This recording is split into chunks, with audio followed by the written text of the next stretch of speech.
नक्श, अपना तोहफा अपने साथ लेते हुए जाओ। यार ये बड़े लोगों की क्लास पार्टी में तुम्हारा पहली बार होगा, हमारा तो रोज का है। छोटे लोग छोटी सोच, कम से कम इस गिफ्ट को तो ठीक से रैप कर लेते। मौके का फायदा उठाऊं और जब सभी लोग दादी को गिफ्ट देने लगे तो तुम चुपके से अपना गिफ्ट बाकी लोगों के गिफ्ट के साथ रख देना। ये बॉक्स मैटर नहीं करता है, इसके अंदर रखा सामान मैटर करता है।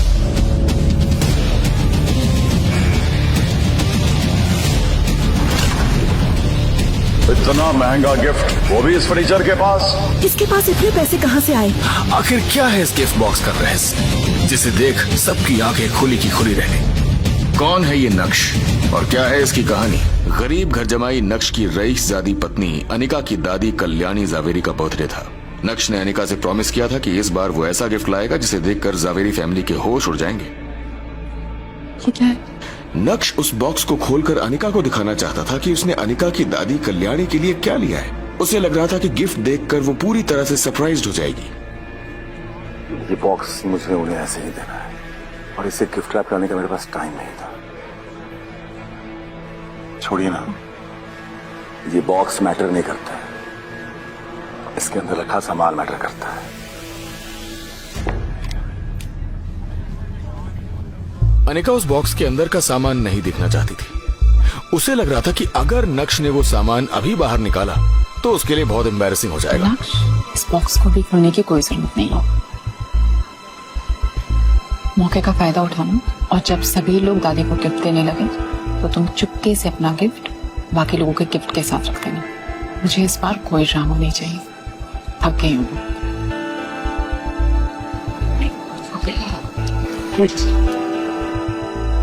जैसा तुम बोलो।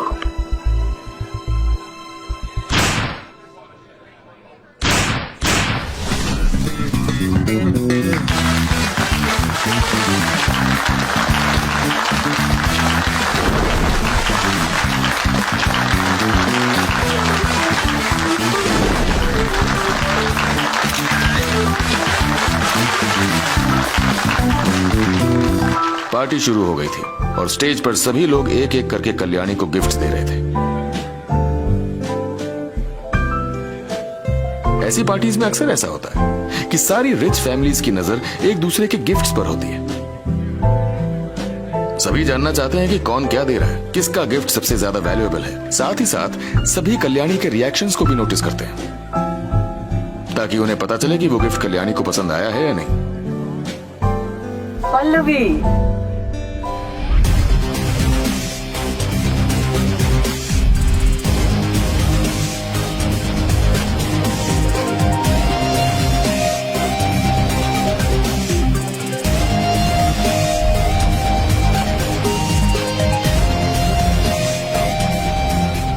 इन सभी तोहफों में जो लोगों ने कल्याणी को दिए, उसमें आज की रात का सबसे आउटस्टैंडिंग गिफ्ट तो शायद पल्लवी का ही होगा, जिसमें कल्याणी को हीरे का एक पेंडेंट दिया है जो एंशिएंट टाइम से अपनी खूबसूरती की वाहवाही लूट रहा है।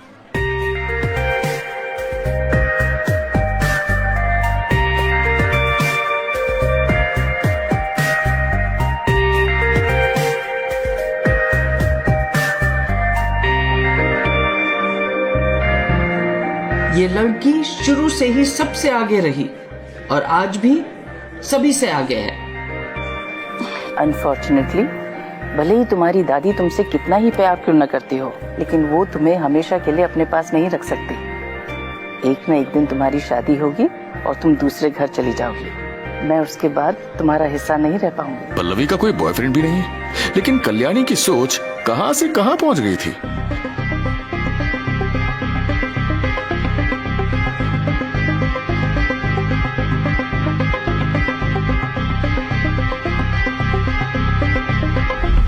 कल्याणी पल्लवी को बहुत सेंसिबल समझती थी, लेकिन उसके अंदर बचपने की कोई कमी नहीं थी। अपनी दादी का हाथ पकड़े हुए पल्लवी ने एक छोटी बच्ची की तरह बड़े प्यार से कहा, दादी, मुझे छेड़ने की कोई जरूरत नहीं है। मैं कहीं नहीं जाऊंगी, हमेशा आपके पास ही रहूंगी।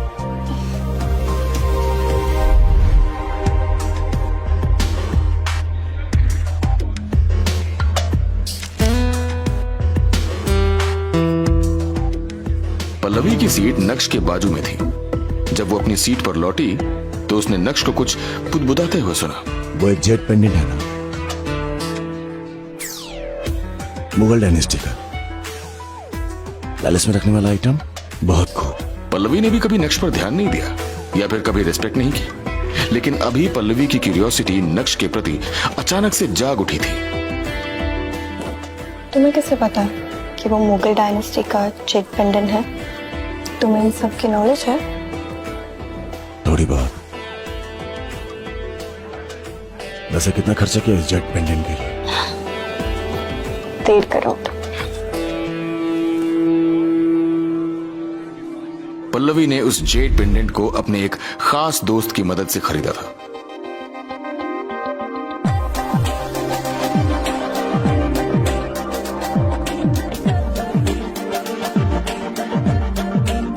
और उसे ये जेट पेंडेंट 20 से 30 लाख रुपए सस्ते में मिला था, क्योंकि शुरू से ही पल्लवी ने अपने दोस्तों को बता दिया था कि वो अभी अर्न नहीं करती है और उसके पास ज्यादा पैसे भी नहीं है।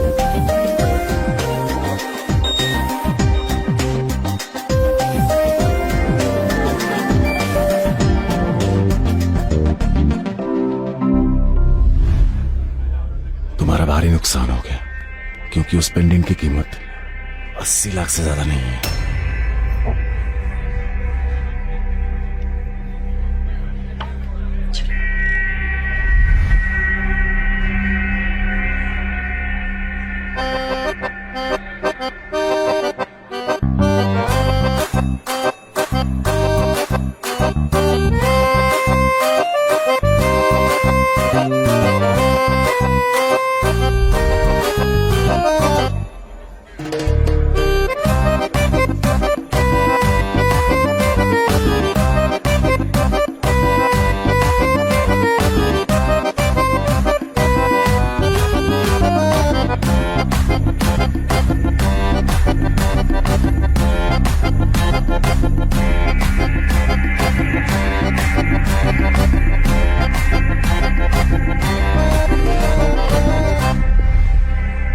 क्या 80 लाख?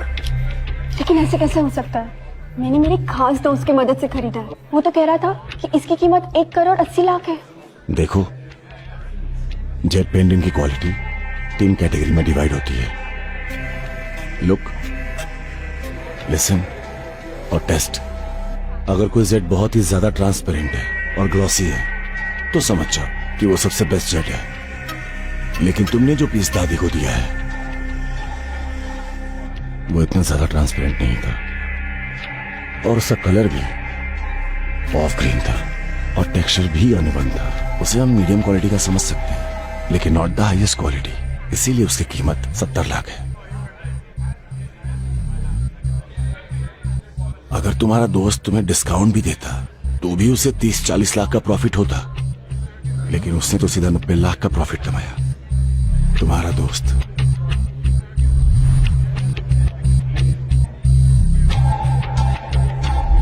वो गाना सुना है, यार नहीं लूट लिया घर यार का?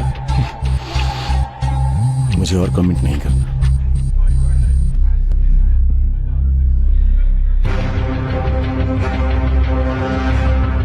नक्श जो कुछ भी कह रहा था, पल्लवी उसे सुनकर दंग रह गई।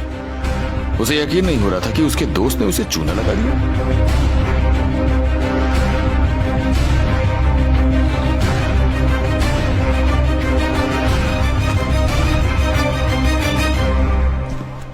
विहान बजा जाए। विहान आया है, उसे जल्दी से अंदर इनवाइट करो।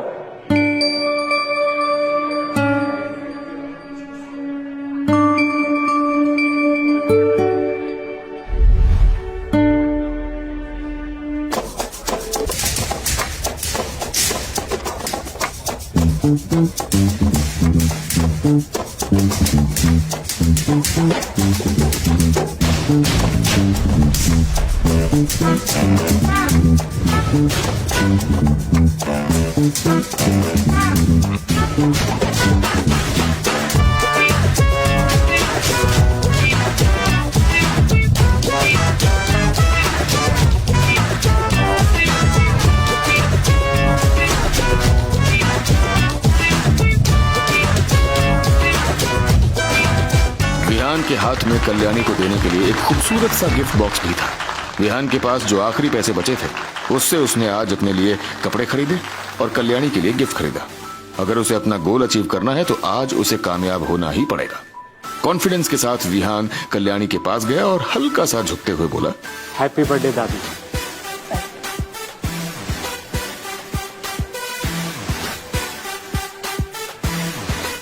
दादी, आज आपका जन्मदिन है और मेरी तरफ से आपको लख लख बधाई। भगवान करे कि आप स्टैच्यू ऑफ यूनिटी की तरह हमारे साथ ऐसे ही खड़ी रहें हमेशा के लिए। एंड सॉरी दादी, काफी ट्रैफिक था इसलिए आने में थोड़ा लेट हो गया और उम्मीद करता हूँ आप इस वजह से मुझसे नाराज नहीं होंगी। कल्याणी जानती थी कि विहान को अनिका बहुत पसंद है। विहान को देखकर कल्याणी के दिल में न जाने क्या क्या ख्याल आने लगे थे। अब जब आ ही गए हो तो कौन सा लेट और कैसा लेट। वैसे भी तुम अपने काम के सिलसिले में बहुत बिजी रहते हो, तुम कंसिडरेट भी हो। स्पेशली यहाँ आए मुझे बहुत अच्छा लगा।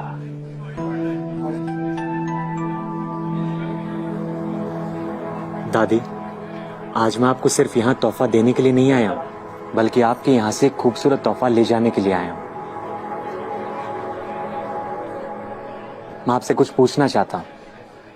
दादी, मैं अनिका से शादी करना चाहता हूँ।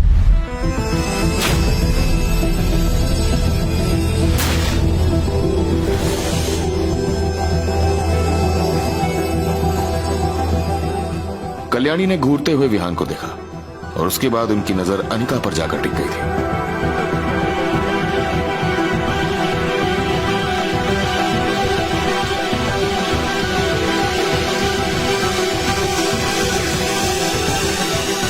वैसे ही जावेरी खानदान के बाकी लोग नक्श को चुभती हुई नजरों से देखने लगे। भले ही अनिका की शादी नक्श से हो गई थी, लेकिन जावेरी खानदान में नक्श की औकात ऑलमोस्ट जीरो थी।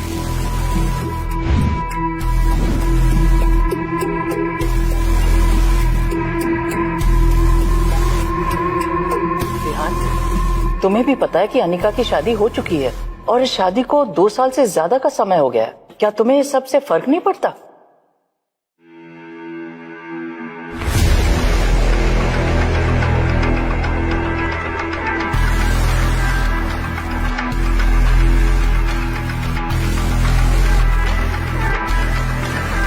नहीं दादी, मुझे किसी चीज से कोई फर्क नहीं पड़ता।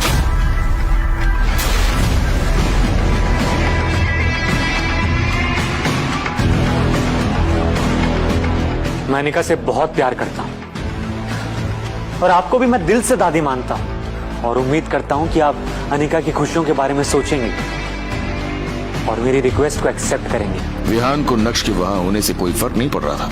उसे तो बस अनिका से मतलब था और वो आज उसे यहां से ले जाना चाहता था। उसी समय विहान, विहान, विहान।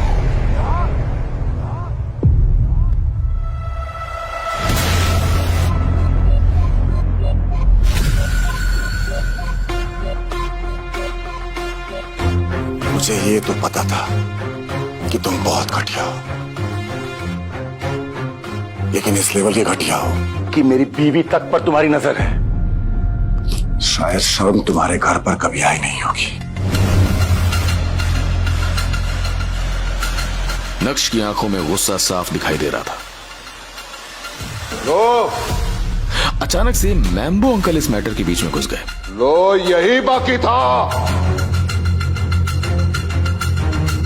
कि तुम्हारी जबान ज़वेरी खानदान के बीच चले। अब लगता है कि तुम्हारे पर काटना जरूरी है। ज्यादा उड़ो मत, ज्यादा उड़ो मत।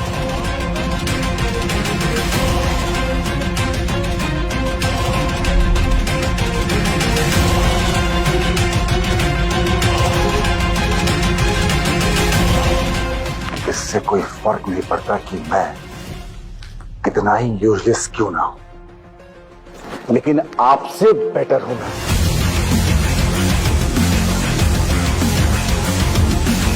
इसे इस भानुशाली ग्रुप ने कचरे की तरह निकालकर अपने ऑफिस से बाहर फेंक दिया था। इस सीन को देखकर जावेरी खानदान के कई लोगों ने अपनी आंखें बंद कर ली। मामला कुछ ज्यादा ही गर्म हो। बचपन से ही कल्याणी ने हर बार मैम्बो अंकल को सपोर्ट किया था और इस वजह से वो सही क्या है और गलत क्या है इस बात का अंतर ही भूल चुके थे।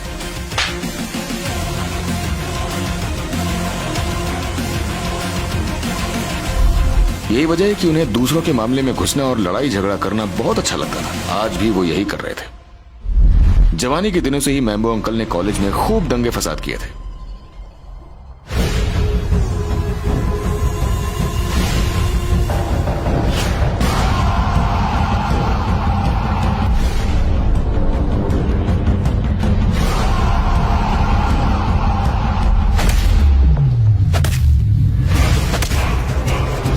यहां तक कि सूरत के बड़े बड़े गुंडों के साथ में भी उनका अच्छा खासा उठना बैठना था, और अभी भी है।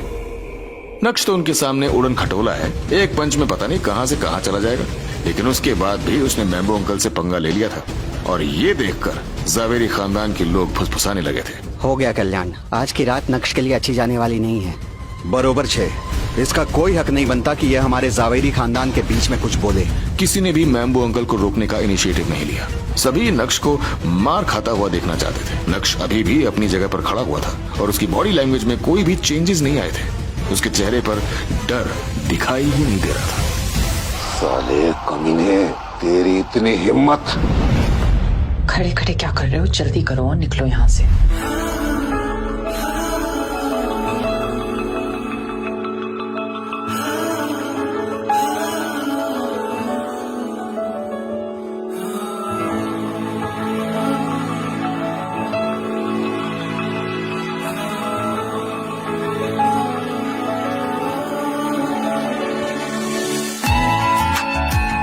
अनिका को भी नहीं पता था कि वो नक्श के लिए इतना कंसर्न क्यों हो रही है। शायद इस वजह से कि उन दोनों को एक साथ रहते हुए अब 2 साल से ज्यादा का समय हो गया था, और वो नक्श को मार खाते हुए नहीं देख सकती थी।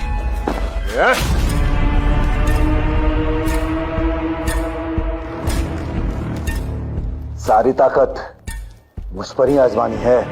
तू मेरे गुस्से और ताकत को नहीं जानता। कुत्ते कमीने, मैं तेरा खून पी जाऊंगा। सभी इस सीन को गौर से देख रहे थे। जैसे ही मैम्बो अंकल ने मुक्का मारने के लिए अपना हाथ नक्श की ओर बढ़ाया, वैसे ही नक्श ने तुरंत ही उनका हाथ पकड़ लिया। मुझसे बहुत लोगों को नफरत है ना। मेरी जिंदगी लेने का ख्याल बहुत बार आया हुआ दिमाग में कि मैं कीड़ा मकोड़ा हूं तुम लोगों की, जो खुश आया है तुम लोगों की जिंदगी। मुझसे बहुत नफरत है ना, मुझसे घिन आती है। जब ये हाथ पड़ेगा ना तो बदबू आएगी। ये बोलकर नक्श ने मैम्बो अंकल की रिस्ट को हल्का सा ट्विस्ट कर दिया। सभी के कानों में सबसे पहले एक क्रिस्प साउंड सुनाई दी, और उसके बाद मैम्बो अंकल के मुंह से जैसी आवाजें निकली जैसे मानो नक्श ने मुर्गे को हलाल कर दिया। ये बोलते हुए नक्श ने मैम्बो अंकल की छाती पर एक जोरदार मुक्का चढ़ा, और मैम्बो अंकल हवा में उड़ते हुए कुछ मीटर दूर जा गिरे।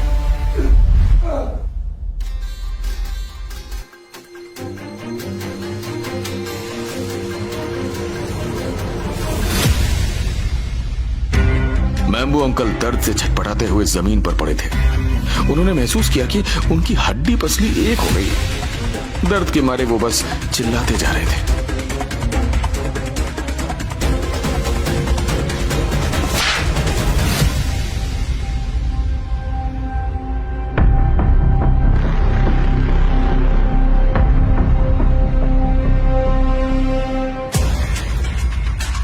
तुम अपने आप को समझते क्या हो? आज कल्याणी जी का जन्मदिन है, खुशी का दिन है, और तुम्हारी ये हिम्मत कि आज के दिन यहाँ तमाशा खड़ा कर दिया।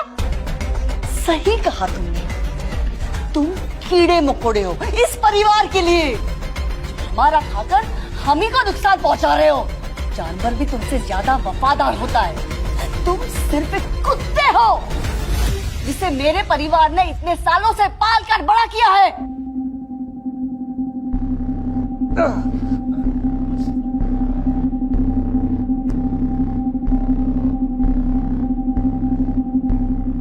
अगर तुझे भी लगता है कि इतना सब होने के बाद तो आराम से जी पाएगा, तो अब वो नहीं होगा। तूने सांप के बिल में हाथ डाला है। अगर मैंने तुझे आज जान से नहीं मारा तो मेरा नाम भी नवीन जावेरी नहीं है। जहां सभी लोग नक्श को देख रहे थे, वहीं नक्श का ध्यान मैम्बो अंकल की बातों पर बिल्कुल भी नहीं था। अपनी जगह पर खड़ा रहकर वो तो चित्रा को देख रहा था। पता नहीं क्यों, लेकिन जब चित्रा ने नोटिस किया कि नक्श लगातार उसे ही देख रहा है तो उसे बहुत डर लगने लगा था।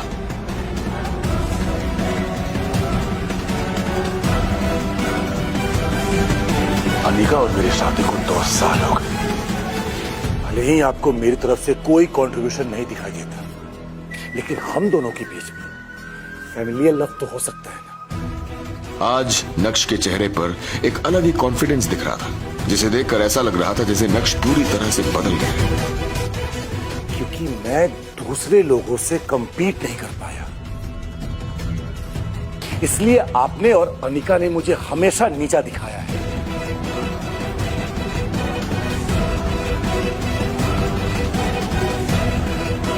इस थप्पड़ को मैं याद रखूंगा। आज से, अभी से मैं आपके इस जावेरी खानदान को ठोकर मारता हूं।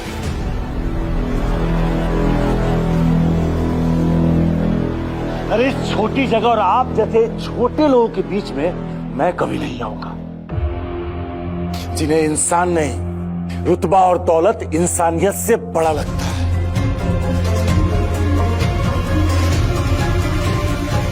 और अगर कभी वापस बुलाने आए तो कल्याणी देवी को लेकर आना। जब तक वो मेरे पैरों में गिरकर सबकी गलतियों की माफी नहीं मांगती, तब तक मेरी जूते की नोक पे रहोगा तुमसे।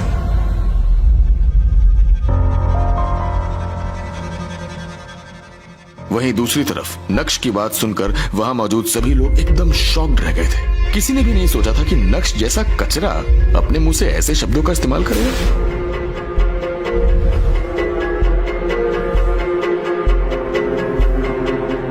अरे रोको इसे जाने मत दो। मैम्बो अंकल के आदेश का पालन किसी ने भी नहीं किया। कोई भी अपनी जगह से हिला तक नहीं। जावेरी खानदान में कौन नहीं चाहता था कि वो कचरा यहाँ से नहीं जाए। नक्श ने तो ये तक कह दिया कि अगर उसे वापस बुलाना चाहते हो तो कल्याणी को उसके पैरों में गिरना होगा। इस बात पर तो नक्श को बहुत मार पड़नी चाहिए, लेकिन कोई हिम्मत ही नहीं कर रहा था। तुम्हें जाने के लिए किसने कहा? रुको। जैसे ही मैम्बो अंकल ने अपनी बात खत्म की, वैसे ही रंगरेज रेस्टोरेंट के सामने एक के बाद एक कई काली स्कॉर्पियोज आकर रुकनी शुरू हो गई। शहर के सबसे बड़े और महंगे रेस्टोरेंट में ये पार्टी हो रही थी, इसीलिए सभी इस फिल्मी नजारे को आसानी से अपनी आंखों में कैद कर सकते थे। देखते ही देखते सभी गाड़ियों से उतर के पार्टी हॉल की तरफ बढ़ने लगे।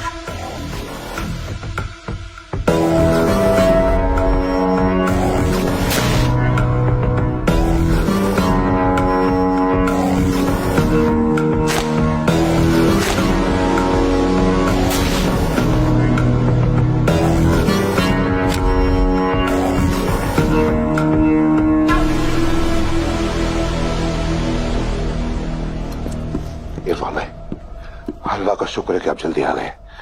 बोल नवीन, क्या मसला है? कौन सी गंदगी साफ करनी है? इरफान भाई, यही है वो कचरा। इरफान भाई सूरत के जाने माने गुंडे थे और पूरे सूरत में उनका नाम था। जी हाँ, गलत कामों में। जावेरी खानदान में कोई दूध का धुला नहीं था। ज्यादातर सभी इरफान भाई को जानते थे, सिर्फ नाम से। देख पहली बार रहे थे और उन्हें देखने के बाद सभी के होश उड़ गए। नवीन मामू का जवाब नहीं। क्या बात है, इन्होंने इरफान भाई को बुला लिया। मैम्बो अंकल के भांजे को ये सब देखकर बहुत अच्छा लग रहा था। नक्श भागो, नक्श भागो। अचानक से सीन आशिकाना से कातिलाना हो गया था। अनिका ने भी इरफान भाई का नाम पहले से सुन रखा था। अगर नक्श उनके हाथों में लग गया तो फिर तो नक्श का कल्याण हो जाएगा। मार मार के नक्श का भरता बना देंगे वो, शायद वो बचेगा ही नहीं। अनिका के मन में ये सारी बातें चल रही थी।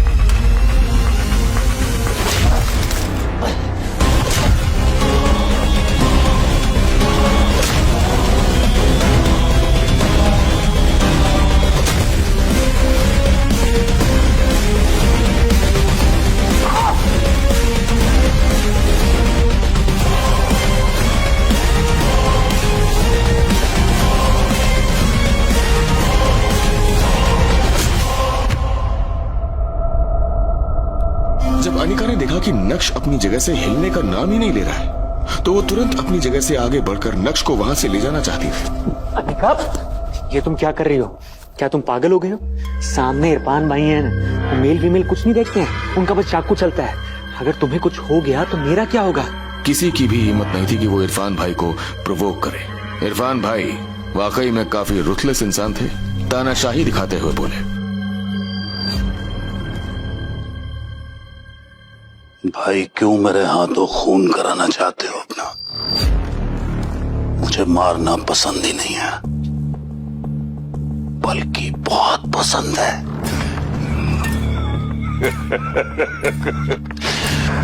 मेरे दोस्त नवीन के नाम आज एक और सही। किसी का जन्मदिन आज यहां मरण दिन होगा। क्यों अपनी मौत को दावत दिया? अब हो जाएंगे छोटे छोटे छोटे टुकड़े।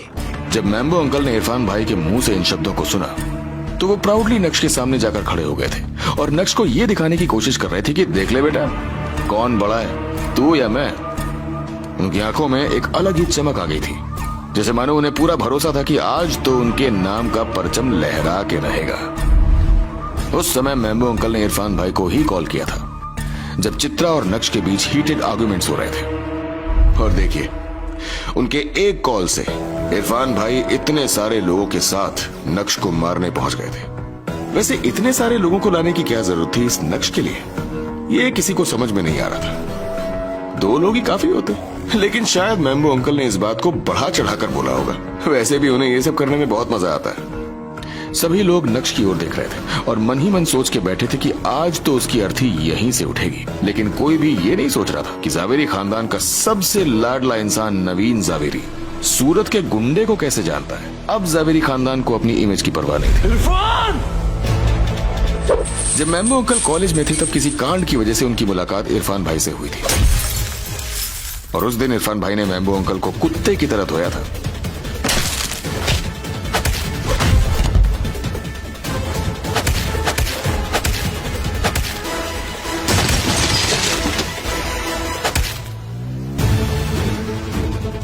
उस दिन के बाद से मैम्बो अंकल ने इरफान भाई के मामलों में कभी पंगे नहीं ली,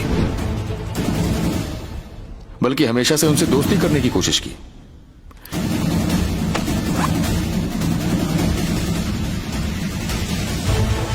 दोस्ती होने के बाद मैम्बो अंकल के सारे मामले इरफान भाई हैंडल करते थे और मैम्बो अंकल उन्हें काम का अच्छा खासा पैसा देते थे।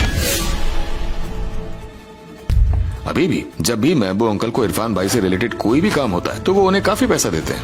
आज भी दिया होगा या फिर देंगे, क्योंकि इरफान भाई सूरत शहर के बिग शॉट हैं और वो बिना पैसों के तो हिलते तक नहीं है। जल्दी करो, भागो। इससे पहले कि अनिका अपने कदम आगे बढ़ाती, विहान ने उसे फिर से रोक दिया था और अनिका आगे नहीं बढ़ पाई थी। इस समय इरफान भाई नक्श के करीब आ चुके थे और बस अब तो अनिका की हालत भी टाइट होने लगी थी। तो तुम हो जिसने मेरे भाई को मारा। क्या तुम्हें पता नहीं कि वो मेरा दोस्त है? 2 गंदे लोग हमेशा दोस्त ही होते हैं,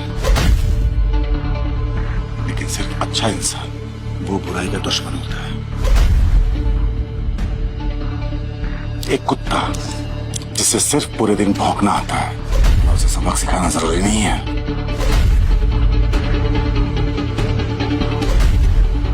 इतने साल से शहर पे दबदबा है मेरा, लोग जानते ही नहीं, मानते भी हैं, इसलिए जुबान पे कंट्रोल करके अपने आगे सर झुकाते हैं। लेकिन तू बच्चा है, इसलिए जुबान पे कंट्रोल नहीं कर पाया और आंख मिलाकर इरफान से बात कर रहा है। आपकी हिम्मत सिर्फ इसलिए बढ़ी है क्योंकि आज तक आपका सिर डरने वालों से पाला पड़ा है, लेकिन आज आपको पता चलेगा कि मर्द क्या होता है। नक्श की नजर एक बार भी उस चाकू पर नहीं गई थी जो इरफान भाई ने उसके कंधे पर टिका रखा था।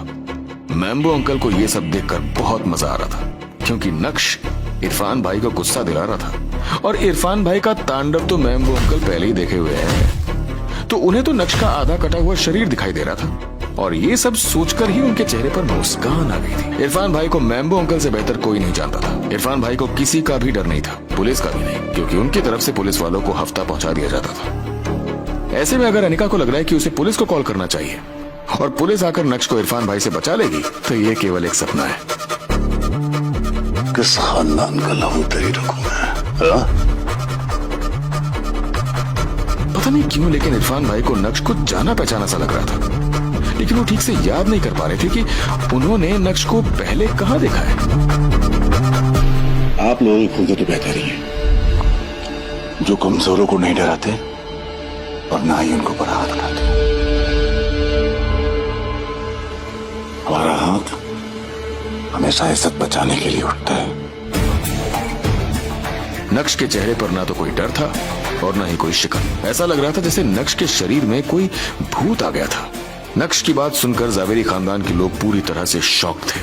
उन्हें लग रहा था कि नक्श खुद ही अपनी मौत को इनवाइट कर रहा है, लेकिन उससे भी ज्यादा लोगों के मन में ये सवाल था कि नक्श में अचानक से इतनी हिम्मत कहां से आ गई थी कि वो इरफान भाई से भी भिड़ने को तैयार खड़ा था। कल्याणी को यह सब बिल्कुल भी अच्छा नहीं लग रहा था, लेकिन इरफान भाई की फियर्स रेपुटेशन के चलते उसकी कुछ भी बोलने की हिम्मत नहीं हो रही थी।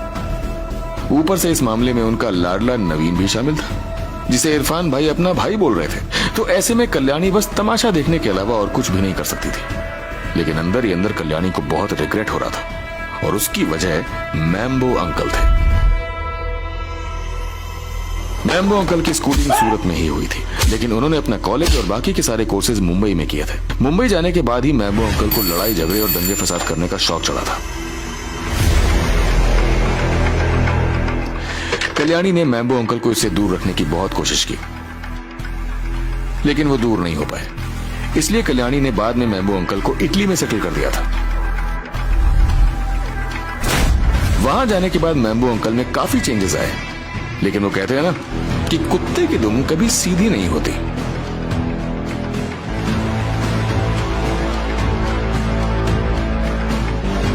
अब अभी का ही माहौल देख लेते हैं। लड़ाई झगड़े करने का एक मौका भी मैम्बो अंकल नहीं छोड़ते, और आज तो उन्होंने गजब ही कर दिया था। अपनी माँ की जन्मदिन पार्टी में एक गुंडे को बुला लिया था।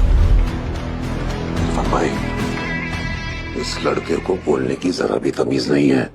आपसे किस तरह बात कर रहा है, अभी दिखाता हूँ इसे। ये बोलते हुए मैम्बो अंकल नक्श पर हमला करने के लिए पूरी तरह से तैयार हो गए। नक्श ने घूरते हुए मैम्बो अंकल को देखा।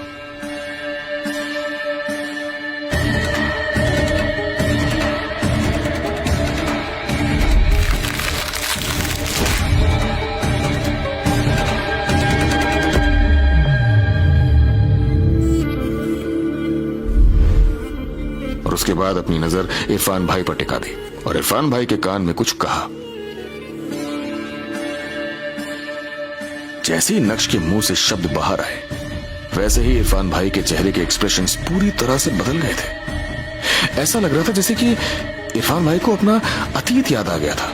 नक्श की बात सुनकर इरफान भाई को याद आ गया था कि उन्होंने नक्श को कहां देखा था। अचानक इरफान भाई ने अपने हाथ में पकड़े उस चाकू को फेंका और तुरंत ही नक्श के सामने हाथ जोड़कर झुकते हुए बोले, या अल्लाह, ये मुझसे क्या हो गया? मुझे माफ कर दो मालिक। ये नजारा देखते ही मैम्बो और जावेरी फैमिली के होश उड़ जाते हैं। बहुत बड़ी गलती हो गई मालिक।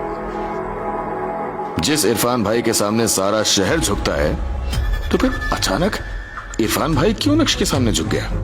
ऐसा क्या कहा नक्श ने इरफान भाई के कानों में जो उसके पैरों तले जमीन खिसक गई? किस बात का डर है इरफान भाई को नक्श से, जो उसके सामने हाथ जोड़कर झुक गया? क्या नक्श अब इरफान भाई को ऑर्डर देगा और मैम्बो अंकल को सजा दिलाएगा? क्या नक्श की पत्नी अनिका नक्श को तलाक देकर विहान बाजार से शादी करना चाहती है? मुझे माफ कर दो मालिक। मैम्बो अंकल और कल्याणी देवी नक्श से अपनी बेइज्जती का बदला लेने के लिए अब क्या चाल चलेंगे? माफ कर दो मुझे प्लीज। नक्श, अपना तोहफा अपने साथ लेते हुए जाओ।